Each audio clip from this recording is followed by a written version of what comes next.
نفسي اعرف ابويا وامي ليه دايما بحسهم بيصغروا ما بيكبروش. بابا وماما، تعالوا قولوا لي انتوا ليه ما بتكبروش؟ ماليش دعوه، لازم تقولوا لي. اسأل أمك وهي تقول لك كل حاجة. بص يا حبيبي، لما تحب تعرف حاجة على طول كده هتلاقي إجابتها عند أبوك. خش أنت بس على أبوك على طول. على أبوك على طول. بص يا سيدي، أنا عرفت إحنا ليه ما بنكبرش. لو أنت كمان عايز تعرف، اتفرج على الفيديو ده.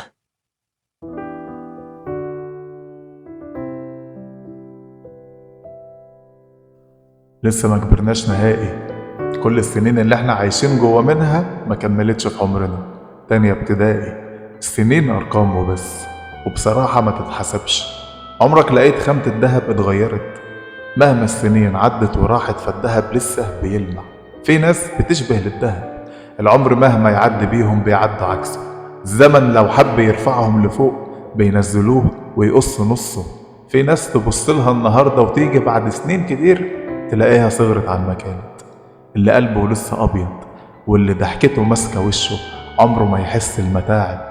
اللي نيته ساق سليمه والسواد ما دخلش فيها يبقى عمره ما عمره يكبر مهما عاش قواته اكبر. هي دي خلاصه المعادله.